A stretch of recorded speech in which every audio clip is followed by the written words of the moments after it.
John, I've been thinking about how to start this one for a while. It's because it's different from every other episode that we've done this season. Like I had a set episode layout, I guess I would say, in my mind. Every episode, I tell you about a police call, but I'm really mostly talking about someone else. A witness, a suspect, a victim, someone else, what they were going through. We break down, you talk about what's happening in their head, why they did what they did. Well, this episode is about me, and that's harder. Not because the material is not as good. It doesn't make the material worse. It's just, and I probably should say up front, I'm okay. So let me just say that clearly. But because the distance isn't there, that this isn't one thing that I worked on, one call. There's no case file. There's just it's the job that we've been talking about the entire season. And that was it. And what it left behind. Yeah, I've been looking forward to this one, but also equally dreading it. Yeah, me too. Well, let's do it.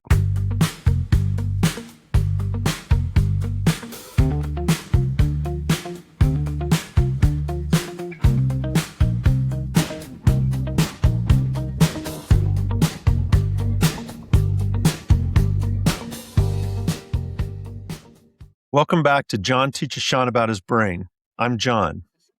And I'm Sean. This is episode 10. And I do want to be upfront about what this episode is. Because as I mentioned in the cold open, it's not structured like all of the other episodes that we've done this season. I'm not going to tell you about one call. I'm going to tell you about what the calls added up to over time, across a whole career. The thing underneath all of the individual stories I've been telling in each one of these episodes this season. And then John is going to explain what was actually happening in my body and my brain while that was going on. Because I didn't know it at the time. And I think not knowing what I know now made it harder to deal with. Yeah.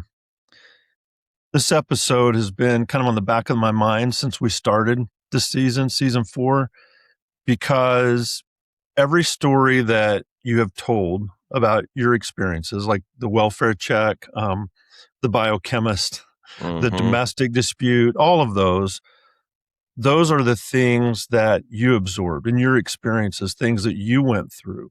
And so you had to deal with all of that, take all of that stuff in, and that has a cost to it. And we've never really talked about that cost directly. I know we've kind of mentioned it, but we've never really talked about it directly and given it the kind of the time and the weight that we should give it until today. Yeah. So why don't let me start, let me try and start by describing what police work felt like from the inside. Because, even as we round out this season, I think, and people hear me talk about a particular call or something that the police do. And in previous seasons, we've talked about this too, about when I tell a story like that, your brain, if you're not a cop, your brain can't help but to try to picture it, to come up with something. And generally we go to movies and TV shows, which for the most part, there are a few exceptions, but I would say by and large, that doesn't really paint the picture correctly. Movies and TV shows, right?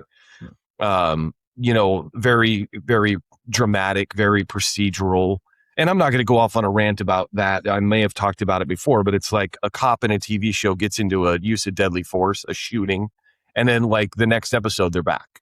Yeah. And that's, it's things like that. But the reality of even, I would even argue reality TV, like the TV show Cops, makes people believe that that police officers are in pursuits, foot pursuits, vehicle pursuits, and fights every night. They're not. For one episode of Cops, and I know the numbers out there. I don't remember. I knew it at one point, but for one episode of Cops, it was like a month of shoot, or I think it was a month of shoot. I don't remember how long Wow. they have to actually shoot these episodes before they get it 1 hour of usable footage for Cops, right? So anyway, so let me get back to reality, right? The reality was you showed up every day as a cop. You showed up and you dealt with whatever the day handed you, and then you went home. And then you came back the next day and you did it again. Sounds really simple. It sounds simple, right? And to be fair, it was in one sense, right? The structure of it was very simple. Show up, do the job, go home. Mm-hmm. But what the job was, the middle part of that, right? Show up, the middle part on any given day could be anything. And not knowing, again, these are all reflections of current day Sean looking back on things, but part of this is not knowing what you were going to be asked to deal with every day, right? Yeah, it's a big part. And yeah, that you just get used to the unknown every day. But you could get dispatched to a noise complaint. It could be a welfare check on a woman whose house was full of 40 years of her life. You brought up the biochemist, right? It could be a guy who made rice in his kitchen. Someone who decides to end their life. I'm just recapping our whole season, Yeah. right? By standing on an elevated structure. You don't know which one of those, if any, you're going to get when you get in the car at the start of your shift. Yeah, you just have to be ready for any of it. Whatever comes your way, you have to be ready for it. You have to be ready for it. And then that's good to start with. The readiness kind of becomes a way of being. You develop kind of a sense of alertness, heightened alertness. There's this background hum of awareness that goes with you everywhere.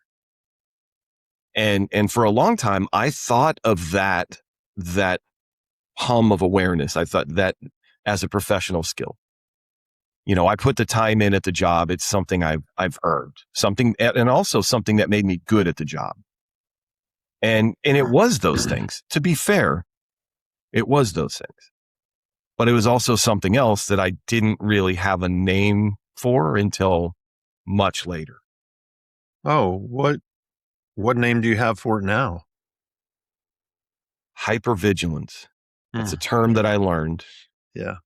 And, and that sounds clinical, but what it felt like from the inside, it was just being awake, being sharp, right? Like ready for anything. I didn't feel, I guess the best way to say it is I didn't feel like it was a problem because it felt like competence, like professional competence. And so that then, let me talk about then. So we got that.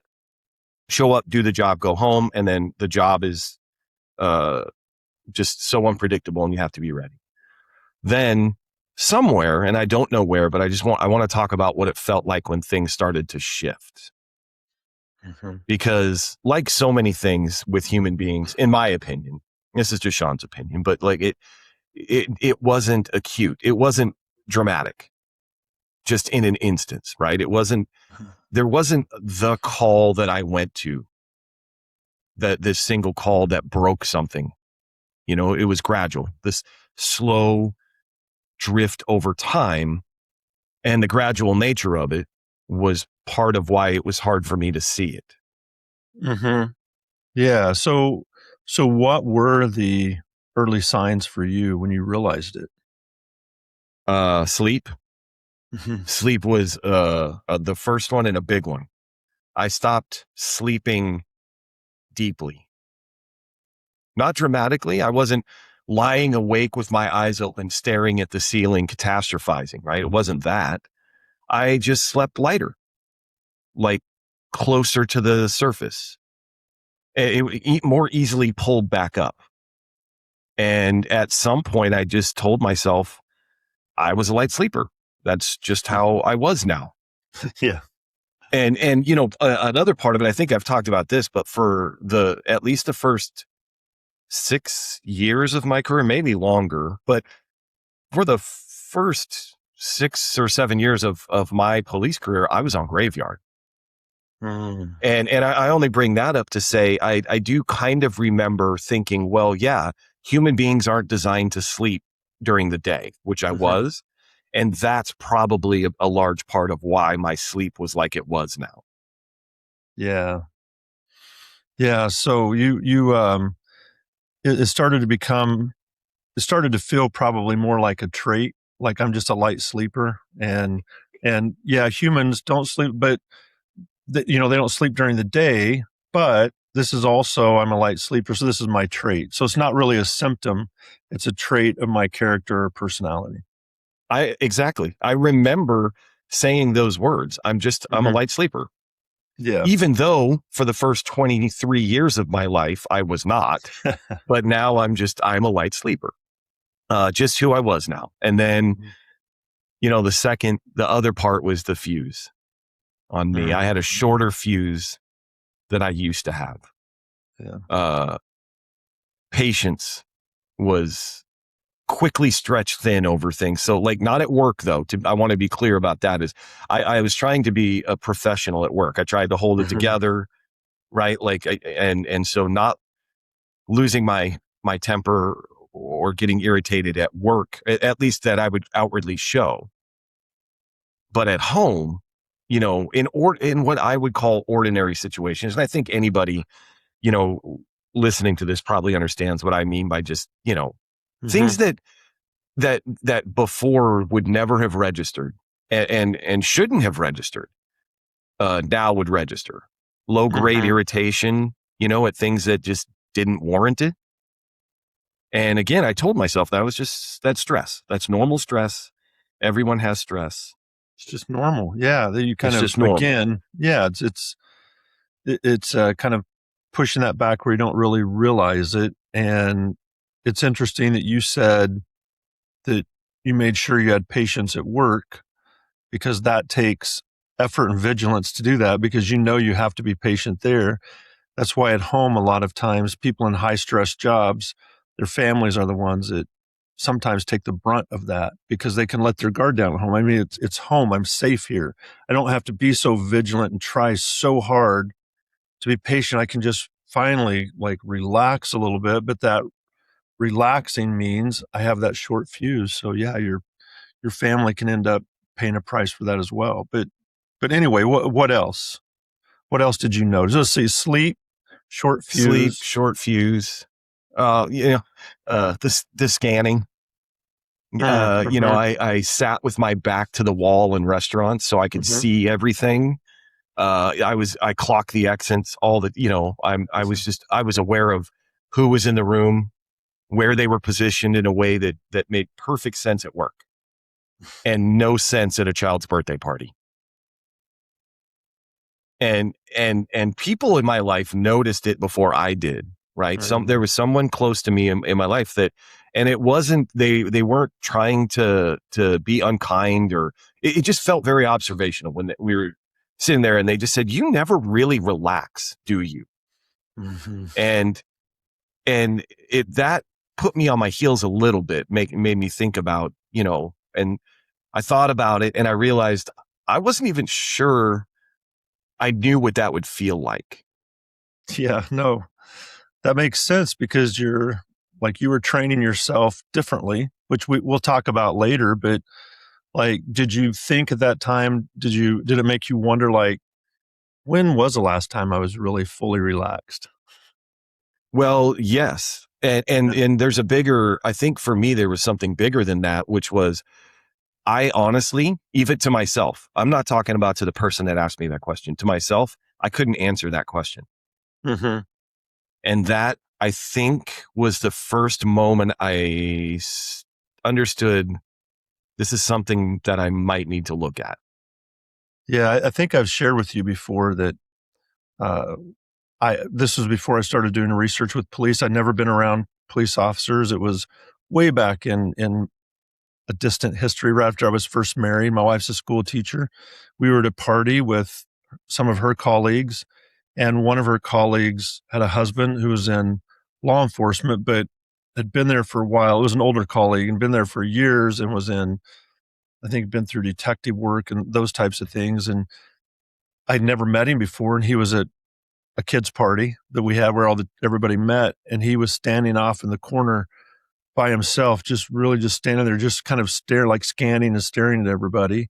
So I just went up to him and introduced myself, to ask him how he was. And he said, I hate things like this. And I said, what? He said, just an event like this where so many people are in the room, nothing's secure. And he was just kind of Mhm. standing there looking. I had no idea what he was talking about. And he kind of left it at that, but I had no idea. It seemed so odd to me. And I talked to some friends later and said, this is what so-and-so said. And they said, oh yeah, he's seen a lot as a police officer and he just doesn't feel comfortable around people now. And I thought, man, that seems really weird. But then when I started doing research, I completely understand why. So, and it's part of it's what you're explaining right now. Yeah. I think it should be, I need to say it. And hopefully this isn't one of those, he doth protest too much. But if you don't know me, or, if you only listen to this podcast throughout the 4 seasons, especially this season, if it seems like I'm anti-law enforcement or have that couldn't be further from the No, truth. Right. no. And I love cops. Mhm. To this, I love cops, and I hold them in such high regard. If I attack anything, I tend to attack the profession itself. Mhm. And it's not even an attack. If that's the wrong use of words, what I'm trying to do is improve the lives of cops through criticizing the profession. Okay. So if That there is makes sense. if Yeah. there is a criticism that you hear from me, and if it all sounds like I am down on cops, I'm not. I do. I love cops, but they work in a profession, again, just my opinion, that in some cases chews them up and spits them out. Mhm. And that's what I'm really talking about, right? So here's the part I want to say on that is, because again, I don't want to sound like I'm criticizing the people I worked with. Mhm. I'm not. But the culture, the professional culture of law enforcement, that's what I'm talking about. Is they, in my experience, had exactly one acceptable answer to the question, "How are you doing?" Mhm. And that answer was fine. Always fine. Mhm. Fine was strong. Fine was competent.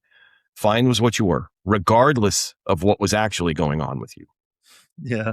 So what if you weren't fine? Then you were still fine. Yeah. You found a way to be fine. Mhm.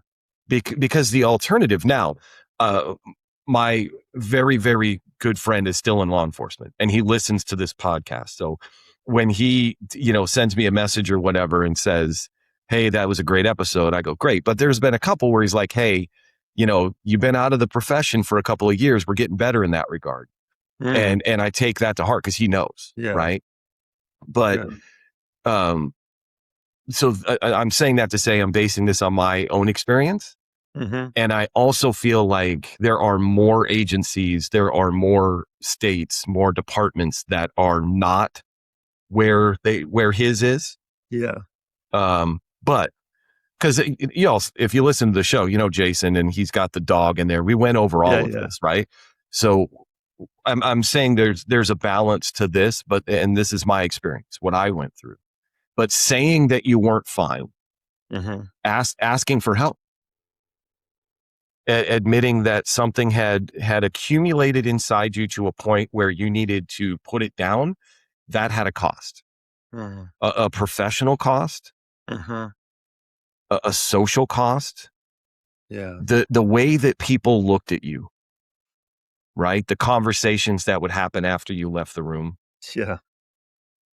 the assumption that maybe you weren't as solid as everyone thought. Ah, man. So the system that you were in that demanded the most from you was paradoxically the one least capable of recognizing the toll that it was taking on you, the sacrifice that you were making. So you're giving to this profession and you're sacrificing, and it's the one that's least capable of recognizing that. Yeah. Yeah. Just hearing you say that, yeah, that was very well put. That's it. That's exactly it. Yeah. And let me just say something here I've thought about a lot. I was one of the lucky ones. I had people in my life who noticed. I eventually found my way to dealing with it. And I know today, based on my relationship with you, this podcast, even the way that I did it wasn't the best way. It worked, but it wasn't the best way. But I also saw people who didn't. People who I believe were carrying the same weight that I was, and had fewer places to put it, and maybe didn't have the language for what it was. Yeah. And some of those people are not okay today. Some of them are not here. That is tough. Yeah. That's tough. Yeah. Really tough. I'm okay. I just want to make sure, right? Like, that I think it gets softened too often, right? The culture of silence in the profession, that there is a culture of silence in law enforcement, and it has a body count. And not always the dramatic kind, right? Sometimes it's just a person who slowly becomes less of themselves. They become someone else. They get a little bit harder, maybe a little bit more quiet, more remote. And there's these, I've definitely talked about this. There's these, we make jokes about it, less today, but in the profession about how many times a cop's been divorced, and kind of make light of it. Like I said, less and less, today, but, and, there are police officers who have developed drinking problems, drug problems, and I believe all of those things are there's a direct correlation between what we're talking about today and those things. And the people that I'm talking about, the cops who I'm talking about, they can't get back to the baseline because they never learned that getting back to the baseline was something they needed to do. Wow. Yeah. That may be the most poignant thing you've said all season. Getting back to the base. They didn't realize they needed to get back to their baseline. Yeah. And again, I'm saying it over and over again, but this is just my own experience with this. But I had a couple of thoughts, right? My first thought was, if I soften the edges, then I'm going to be unsafe at work. If I'm not harder, quieter, think the worst of people up front, more remote, all of the things we're talking about, if I lose those things, then I'm not going to be as good at my job as I am right now. Weren't you kind of trained that in a sense? I think implicitly you're trained that. But then again, the not sleeping, snapping at my family over the dumbest little things. Yeah. The hypervigilance, and the list goes on and on. All those things that I believed I needed to be a good police officer were the things that were killing my social and personal relationships and me to some degree. Yeah. Okay. So now, John, I'm going to ask you something slightly different than the other episodes this season. So, right, because I'm always handing you a question about someone else. Yeah. What were they doing? What were they thinking? What was something? Today, I'm handing you me, as scary as that might sound. But can we talk a little bit more clinically, how about more scientifically about what was going on in my brain and in my body? So when I say the job takes a toll, what was the job doing to my brain and my body across time that I couldn't see when I was in it?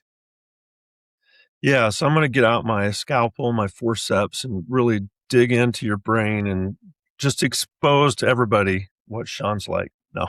Oh boy, that would be a real sad experiment. So Would that be trauma, or is that different? You're just saying it's sad. It's not oh traumatic. no, I am saying you bust it open and be like, there's nothing in here, guys. There's a gerbil on a wheel running in circles. What's going on? That is not true. I know that's not true. So, okay. So what I want to say, and this is one of the most well-documented areas in IO psychology, industrial organizational, like the occupational psychology, one of the most under-discussed things in public conversations. And that is what you're talking about right now, what the toll that the job takes on people. And this, it's not just law enforcement, it's any job. That's why it's IO psychology and occupational psychology. It's the toll that jobs take on people, but it's especially, man, it's just especially obvious in first responders and specifically in law enforcement. So what happened to you is not unusual when you're talking about law enforcement. And then the things that you were describing about you are predictable biological consequences of a job that in the course of you doing that job keeps your system, your brain running at a certain level, a high level, and carrying a really heavy load for years on the job. So let me explain what that system is and what happens when you just keep pushing that system and you don't let that system get the rest that it needs to get. Okay. Yeah. So you mentioned earlier that there was kind of this background hum of alertness. Mm-hmm. You said that you were scanning a lot. You're always ready. That's the sympathetic nervous system that you're describing. So that background hum was your sympathetic nervous system maintaining a state of elevated activation. So it was on high alert. And it's the sympathetic nervous system is the same system that produces the fight, flight, freeze response. And that's in an acute moment. We've talked about it, about the fight, flight, freeze response. And that happens under acute stress, like fear of harm, fear of life. So acute stress means stress that happens in the moment. Like there's an event in this moment that creates this intense stress. But what you're describing actually, so there were moments of acute stress. We've talked about that throughout this season, but what you're describing is the chronic version of that. So it's not that your system was firing in response to a specific event or a specific threat like acute stress. Your system was staying partially at a high level because the environment that you were in, basically you learned that threats were statistically likely in that event. It learned from the job. Yeah, it learned from the job. And I know there was a little bit of,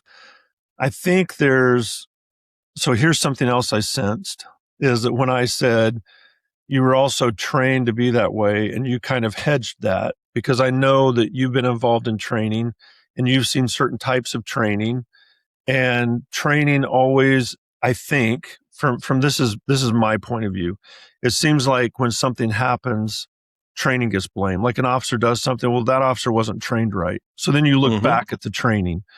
And so I think that's kind of creates your hesitation a little bit. But from an outsider who's not been in law enforcement, but who's done a lot of research in law enforcement and has been into probably 24 police academy training academies around the U.S., I've seen in those systems that trainers and academies are worried, because I've talked to them.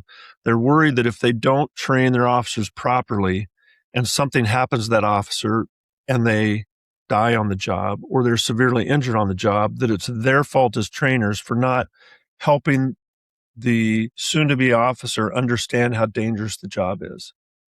So then part of my job as a trainer is to help you understand that this is dangerous. I mean, we're not talking about a school bus ride. We're talking about people might want to kill you. And so you have to be ready for that. So on one hand, I understand why you would want to train that and why you would want people to understand that, because if you don't present that and somebody doesn't understand the dangers and they're caught off guard, that could be bad for them. But Mm-hmm. I think sometimes it's overemphasized to the point that even if it's not, even if it's not explicitly stated, it gets to the point where a trainee will think everybody's out to kill me. Not just that Mm-hmm. some people might be, but everybody might be.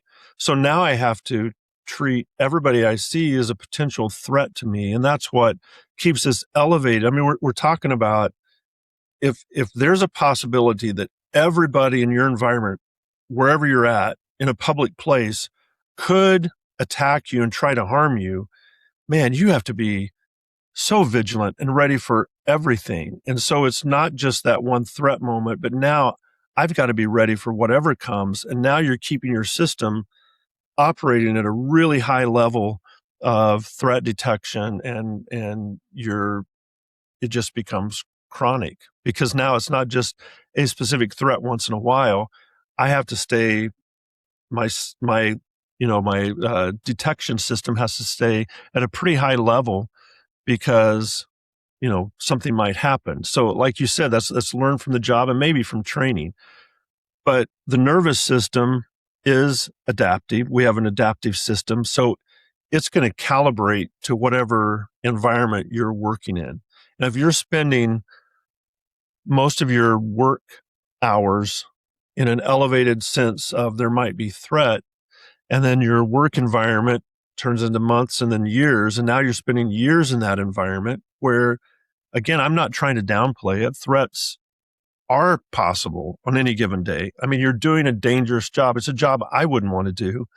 But if you're not alert when a threat happens, then there's real consequences for that. So your nervous system has to adjust. And you mentioned baseline earlier, people to get back to their baseline. That's one Mm-hmm. of the problems, because now your baseline starts to elevate. Now that high threat level is your baseline. So that raises that floor of activation, and it just keeps more of your brain's resources and what it's spending its time doing and what it's spending all of its energy doing at a high level. And it just, you either have to adapt to it, or you break, I guess. Yeah. I want to say you picked up on. It's so funny how perceptive you are about, at least when it comes to me. But when I was pausing about that the training issue, right? Mm-hmm. You're absolutely right in that training is generally, when an incident occurs, it generally comes back to there's two things in my experience: better training, more communication. But the better training part, they weren't trained right. And going back to the system that you're talking about, and the baseline is like, I'll just tell you this explicitly. When I went through the police academy and we were training traffic stops, I couldn't tell you how many times I heard that every traffic stop could be your last. Mm-hmm. Meaning, there's a high likelihood you're going to die on this traffic stop. Now, that over said enough times over time, there's, I'm head on a swivel every traffic stop that I do. And I think now, and so since you mentioned it, I later in life went into training Mm-hmm. full time, where I was, partially responsible, and at one time fully responsible for police training. That's a heavy And load for a yeah, state, right? for the whole state. Yeah. And uh, in that, I've worked with so many instructors over my career, and I believe to my core, almost all of them, if not all of them, were trying to do the right thing. They were trying to Mm-hmm. do what they thought was right. But in the cases, again, Sean's opinion, but in the cases where they were like, if we don't make these people understand how dangerous the job is and that everyone's out to kill them, they're going to get themselves killed. Mm-hmm. That really was the input. That is the genesis of some of the training out there that's wackadoodle. And I'm Yeah. very comfortable saying it's wackadoodle. Yeah. because I now know how the brain works. And I'm not even talking about, the effects of what we're talking about today. Mm-hmm. I'm just saying that people I'm trying real hard not to name some specifics because I'm probably upsetting enough people right now. But there's some things that during police training that we were doing that people wanted to do. And that was their rationale for it. Is like, when the chips are down, they have to be able to do the thing. And if we don't do these things, they're not going to be able to do it. And I just disagree with it. I'm not out here trying to get cops killed, but I'm also, sensitive to the fact that the way that we train people can not only lead to the stuff we're talking about today, but it can also lead to some problems for the officer, Yeah. whether And it's the communities. Mm-hmm. and communities.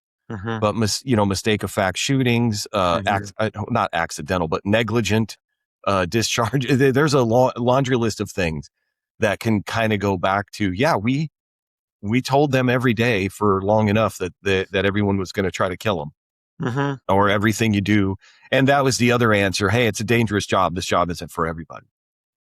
Yeah. And yeah, that's the stuff that, drove me crazy. But I do believe that most of those trainers were coming from a good place. They just didn't understand some of the effects of what they were doing. So anyway, Yeah. kind No, of, I could sense that. And also, if you don't have a really good grasp on how the brain works, the back channel, which, I mean, who mhm. does? Unless you've been in the training or talked to somebody that trains understands how the brain works, you don't know that. So the thought is kind of the rational thought at that point is, if I have 20 chances to tell somebody they might get killed and I only tell them 10 times, I'm just doubling the chance that they're going to miss it at some point. And that doesn't make sense when you know how the brain works, but I understand that thinking, which is why I've got to tell them every day and every time something comes up how dangerous it is so that they'll get it. And it's like, but you're wiring their back channel to now not only hurt them, like you said, but hurt their career and potentially hurt their communities by Yeah, doing that. So yeah. I know this wasn't meant to be about training. And I know training is, and I believe this, I've heard people say it the best it's been, I but believe that. I believe that law there's enforcement still a training long is the ways to best it's go ever though. been, Yeah. but it's not where it There's needs to still be. a long way. Yeah. Yeah. Yeah. So So let me anyway, go back to the yeah, nervous system, right? Because I'm the yeah, one that threw out the word baseline. yeah, And so you expanded on that. And so we're talking about the system is doing exactly what it needed to do for me, yeah. that whole system. It's doing what it needed to do in the context of there's threat here and there's danger here, and I need to protect myself. So Okay. the problem is that the context changes as you go through the day and you go call to call and all of that. Context is continually changing, but that doesn't mean that how you view and how you understand that context is also changing. So if you're hypervigilant, so now everything's calibrated towards hypervigilant because I might be attacked. As context changes, your hypervigilance doesn't automatically follow that. So you go home and your nervous system, it's not like your brain says, uh, okay, activation down. Let's turn this down to a 6 because I'm at home right now. You don't have that awareness to understand that. So the amygdala, which is the brain's threat detector, we've talked about the amygdala in the back channel, the non-conscious part of the brain. It gets trained on thousands of experiences of each thing you do each day, each interaction you have each day, and every time that you're hypervigilant and you walk away, the brain is saying, the amygdala is saying, there, that's what we need to do because we were safe there. Because I've heard that we could die at every instant. Mm-hmm. We survived that one. So whatever we do, whatever we did, we need to keep doing. So now you have all these experiences where that hypervigilance gets rewarded. So the amygdala in your brain keeps doing the job it's doing. So it's scanning, it's looking, it's clocking the exits, like you said. It's putting your back to the wall at a restaurant. And sometimes people say, "Oh, you're just paranoid," but that's not.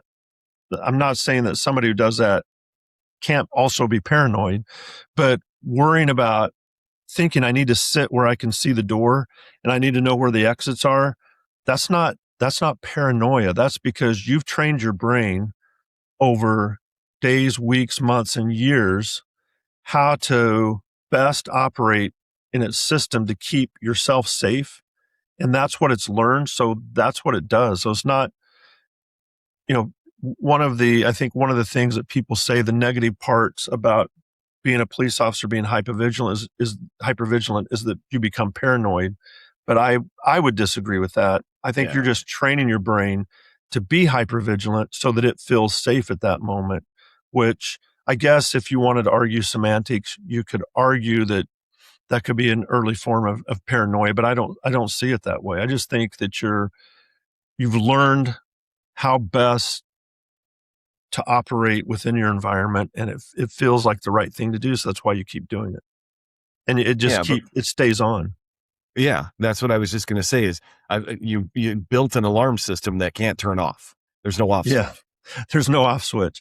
So Yeah. the downstream effects of that are what you were describing. So sleep, for example, a hyper aroused nervous system doesn't it can't there's like there's so many things that happen in your system when you're hyper aroused. So many different neurotransmitters and hormones and things get released, and systems that are initiated that they take time. Like once a batch of hormones are dispersed into your bloodstream, you Mm-hmm. can't just then say the next second, okay, now I'm just going to be calm. I mean, what it has to do is it has to wash out of your system. It has to cycle through and circulate enough and get taken up enough, and that, everything kind of washed out before you can become calm again. And that takes time. And if you've been hypervigilant all day, you have all this in your system, you can't just walk in the door and go, whew, now I'm relaxed and shut it all down. There's, the downstream effect is this has to wash out of my system. So you can't just disengage. So now when you try to sleep kind of in that elevated mode, you stay closer to the surface of sleep. You don't get that Mm-hmm. deep restorative sleep. So that means you're easily awakened, like you said, and then you said something about a short fuse. You had a shorter fuse, and that's because again, the baseline that we were talking about is elevated, so you're more easily irritated when the baseline's up a little bit. You're more easily irritated. You can be things bug you a little bit more. So that threshold for reacting to stuff gets lowered. So you're more quick to like react, and because you're already basically primed for it. So the Mm-hmm. cumulative effect is that shorter fuse, disrupted sleep. And that disrupted sleep is also a cycle, because if you don't get very good sleep, then the next day your baseline is raised a little bit because of stress. So now it's more easier to cross that, and for your fuse to be a little bit shorter, which then keeps you hyper aroused, which makes it harder to fall asleep the next night, which then you wake up and you're even more stressed. So there's a real cumulative effect to this. There's kind of a cycle, a loop that this runs on. The loop. Yeah. Yeah. It's the loop. And none of it, Uh, like your brain doesn't say, hey, we're in a loop. We need to get out of this loop. You right. just get in the loop and you're in the loop.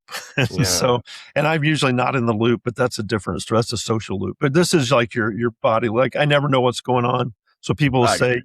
you're out of Yeah. the loop. And You're out so of the I'm loop. usually out of the loop. But this is a physiological loop. And Yeah. and it's yeah, the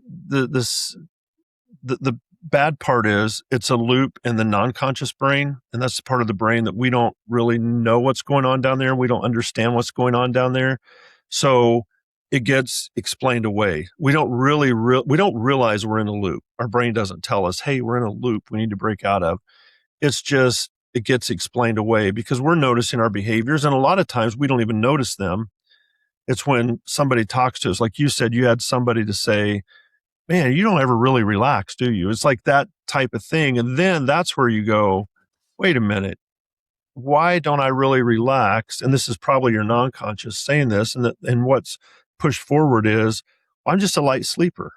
Like Yep. now you're justifying it, saying I'm a light sleeper. I'm just, yeah, that's what happens. So there's no, you don't really think it through. It's just this accumulates and you go, yeah, I can explain it away.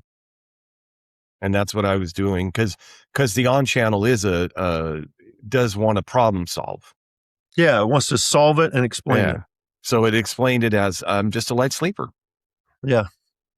or Yeah. whatever the justification might be on the. Yeah. And I, and I had a hard day at work. Just give me a break or lay off of me a little bit. When you get home and somebody Yeah. says, hey, you're really tense, or lay off of me. I had a hard day at work. You don't understand. And I'm a light sleeper. And yeah, all of these things. So Yeah.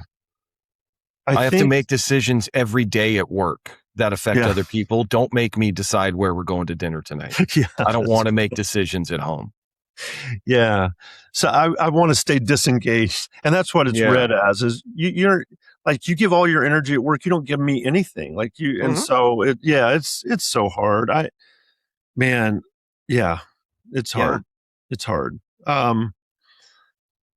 So I want to talk a little bit more, if we can, about what this chronic activation does over time, because I think it's Okay. important to be specific about that. Yeah. So in those acute moments of stress where you think this could be a threat right now, I could be harmed right now, your body dumps adrenaline into your system. And everybody's heard of that. Like, adrenaline makes you like ready to do something. That's a fight or flight response. But your body also dumps cortisol into your system, which is a stress hormone.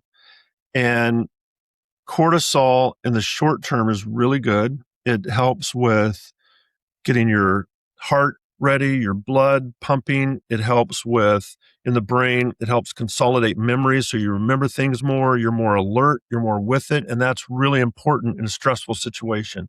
And so for the average person, I shouldn't say the average, but for the person that's not in law enforcement or that's not a first responder, Hmm. that's a really good thing because we rarely come under acute stress. But somebody at work, like all of a sudden yells at us, we're like, whoa, and that system kicks in. Now you're kind of hyper alert. Everything's ready. You're ready to respond. You're thinking, you can remember it, those types of things. But when it's happening every little bit, that cortisol starts to build up in your system and your cortisol levels become elevated. And that is where the problem Mm. lies, because chronically over time, that starts to hurt the brain rather than help it. So small doses of it helps the hippocampus, which is involved in memory and learning and things like that. Large doses start to hinder the hippocampus. And now all of a sudden you're not remembering as many things, and you're not like your lessons learned aren't happening. It's just like that starts to become less effective. And it also affects the prefrontal cortex, which is judgment.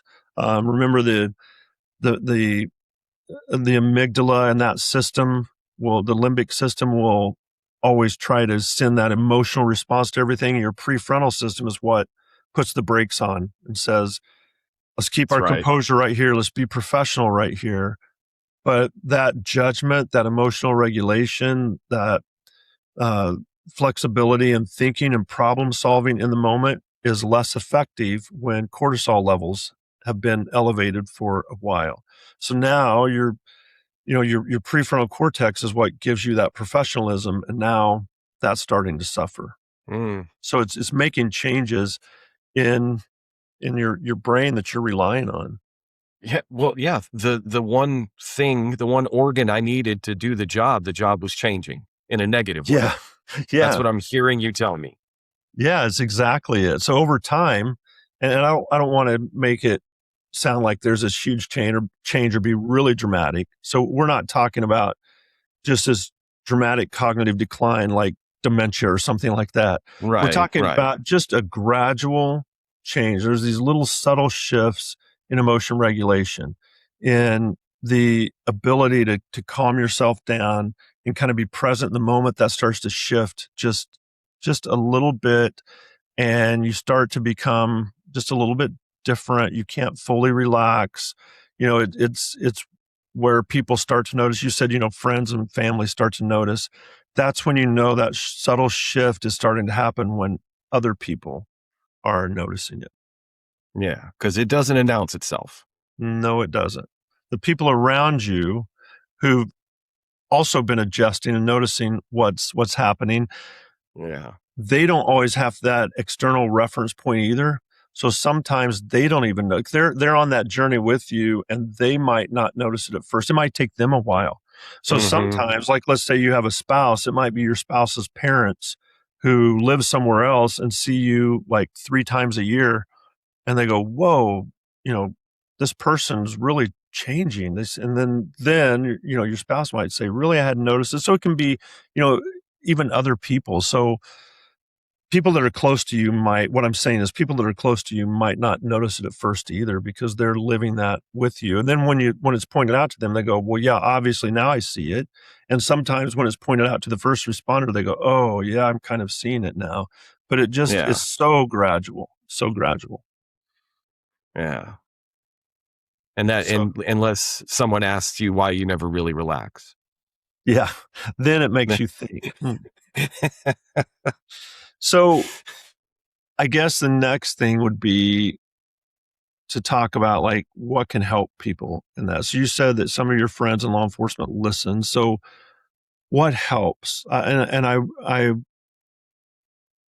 know that, we're talking about the profession, that the profession says that when somebody asks you, "How are you doing?" your response is supposed to be fine, but Hmm. that's not always the case. So this is something I want to talk about, and maybe it's a sensitive area, but I know that I've read where first responder suicide rates are really high, and uh, higher than most professions. And in fact, first responder suicide rates most years exceeds the line of duty deaths. And that's, that's not something that should be taken lightly. No, Law enforcement, no. firefighters, paramedics, they absorb, we pay you and these people to really deal with the absolute worst of what happens in human life. Hmm. And the first responders absorb all of that, all of that stress, all of that, sometimes filth, all of that, just the things that they have to deal with that humans get themselves into. They're on the front line dealing with all of that. And it takes a toll. It does take a toll. Yeah. Yeah. Yes. I mean, it is a touchy topic, but this, it's becoming more and more talked about in the That's profession. good. That's We're good. being honest, with ourselves and with each other about it. But and there are resources starting. We talked about all this with Jason, but I still think, if you're listening to this, so anyone who's in the job or has been in the job, I'm not I'm not describing what we're talking about as weakness. No. I'm just, we're describing what happens to the human nervous system when it runs at high load for years without any recovery, Hey, without and I any, don't care how strong you are, how masculine, how brutish you are. You can't change the biology of how the brain, you just can't. that's I just your mean, brain. if you want to change the brain, it'll take you a lot of work and dedication over about 50,000 years, and then you can change it, because that's Oh, what good luck. Yeah. Good evolution luck. takes. So you can't just sit here and strengthen your way through how genetics work, how the brain's wired. It is what it is. But okay, so that's a good starting point. We're talking about the human brain Mm-hmm. and, uh, the typical human brain. We've been over that part too, but Yeah. it responds to physical and psychological intervention, right? So Yes, it if you're does. going through something, just know it's not permanent, and Yeah. it's not who you are. It's what has happened to you. No, that's true. And when I said that about if you want to change the brain, it's going to take you 50,000 years, I was Oh yeah. meaning if you're wanting the brain to be able to Yeah. look past If and you not want to be able respond to to that. Yeah. do the job and not have the negative side effects, you have Yeah. to change your brain. And that And to takes a change long your time. brain, it's going to take 50,000 years. So Yeah. how about it instead we Yeah. acknowledge that we need cops. We need cops to do the job that they're doing. Yes. But also we just saying police work is dangerous or it causes these things and we have to live with it is nonsense. Yes. So now let me say the other side of the 50,000 year statement is there are Mm-hmm. things that officers can do working within the system of the brain they have right now. I'm saying if you want to change the system, it takes 50,000 years, but working with what you have now, there are Yeah. things you can do to deal with that and to help that. And what helps specifically with that is, I mean, there's several things. Mm-hmm. One of them is trauma informed therapy. So these are, I've it's like a group of, it's like a cluster of therapy, of types of therapy. There's different schools of thought and schools of therapy. So this is a mm-hmm. cluster of therapy with strong research behind it that works with, gives support to first responder populations. It works directly with how traumatic experiences are handled by the nervous system, how they're stored in the nervous system. So it's not just about talking about them, it's working with your nervous system. And Right. then and so there's professionals who know how to do that, and there's a ton of research behind it. There is peer support programs that people can get involved in where you talk to other people who've had those experiences, which we know just like when you're going through something tough and you talk to somebody who's also been through something similar, it just helps. I mean, we all know that. So we do it informally, but the reason we do that Mm. informally is because there's value to that. So, there are formally designed programs to help with that. And then there's things that you can do, the basics like prioritizing sleep and then physical exercise. So I said that everything has to wash out of the body. Yeah. If you do physical exercise, that helps metabolize that and wash it out of the body. So there's things like that you can do that are helpful, and people should understand those, and hopefully first responders will do that because it's not a sign of strength just to bottle it all up. You're just creating a soon coming catastrophe when you do that. Yeah. Yeah, and you've hit on that a couple of times, but I do believe that what we're talking about takes strength and courage Yes. to admit when you're going through something and seek help. That's Yeah. the actual strength and courage. Especially in a culture that's based on silence, that just always say you're okay, that you're fine. Mm-hmm. That takes extra strength because, like you said, if you don't say, yeah, I'm fine, then there's consequences to that socially, professionally. So it takes courage and strength. If you want to be a strong person, you stand up and say, I do need help. Yeah. Yeah. I Yeah. think No, I that's guess changing. If Jason was on here, it we'd say it's changing, right? Jason would say it's changing, and I And I believe him. believe that. I believe it. Yeah, I mean, I it's believe him. changing in other areas where we like my, so other than the network, what's on my TV usually is sports, athletics. I watch basketball. I watch football. Athletes now are, a lot of them coming out and saying, I'm fighting depression. I'm fighting mental illness. And at first, I don't know if you remember Love, the basketball player. What's his first Kevin name? Love? Kevin Love Kevin. came out and kind of had a little bit of backlash against him, but then it kind of ricocheted and then went full and I think, really strong in his favor. But he was one of the first that I remember that really came out and talked about the depression he was facing, the suicidal thoughts, and people are going, how could you be depressed? You have the world by the tail type thing. And since then, it's becoming more and more common for athletes to talk about it. And I think in professional sports and maybe in collegiate sports, people are more willing to talk about that, and it's no longer a sign of weakness. And I hope that trickles down into other areas too, because that's Yes. just a healthier society when we can all talk about these things. Yes. Yeah. Yeah. So my question. Yeah. This is the usual question I ask. Hmm.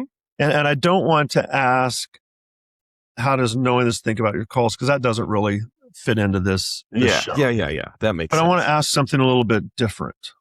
And I want to say, how are you, Sean? Like right now, how are you? Because doing this season with all these different calls that you've been on, you had to revisit those things, the calls that you went on in the past. So each episode had you remember those different things. I would ask you questions then. You had to recall some of that stuff. So in any of the type of trauma, like the person dying, and that's traumatic, you had to bring all that back up just to be a part of the show so that we could share this with other people. So now I want to know, like, how are you having kind of relived some of those stories? How are you right now? That's a harder question than anything you've asked me this season. I'm sure it is. Yes. Yeah. Uh, well, I mean, I'm good. Genuinely, I'm good. So Okay. I've done the work. A lot of this has come on just me not even intending to work on this specifically, but work on myself as a person.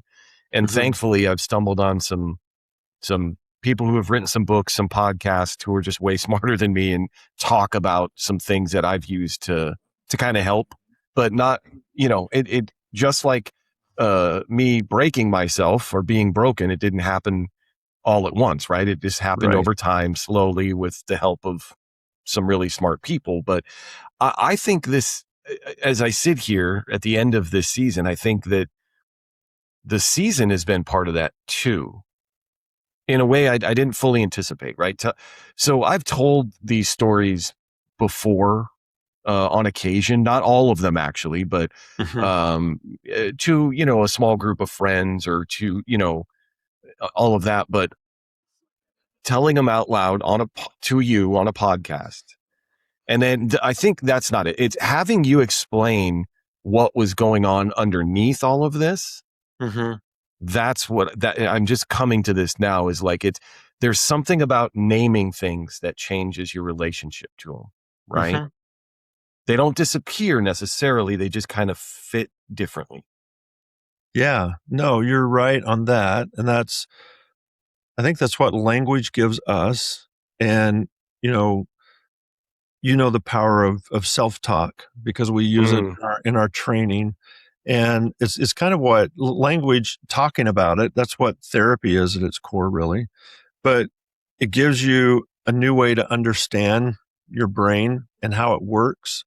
And then it helps you kind of see that in a new light. And really, I just think language, I think narration and self narration is such a powerful, powerful tool that we don't use enough. And I think if people yeah. would use that more to talk about, describe their feelings more, and then also learning things about how the brain works to talk about that and fit that in, I think we would all be much, much better off. It has helped me. I mean that. It has helped me a lot. And in this regard as well, Hmm. um, it's helped me. Maybe part of it for me is like, um, your brain was just doing what it does. There's nothing Hmm. necessarily wrong with you. Hmm. This is, now that I understand a little bit about how the brain works, it helps me see some of these things in a different light. So Yeah, I that's want to good. thank you for that.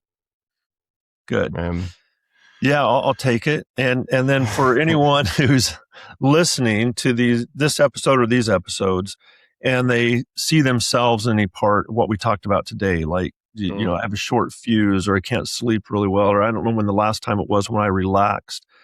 That's stress. I want to say that plainly. That's probably stress. That's probably things you're dealing with at work. So that's information for you. Take that as information. It's not a judgment about you, it's information about you. And there are people who know how to help you work through those things and work with those things to feel better and be better.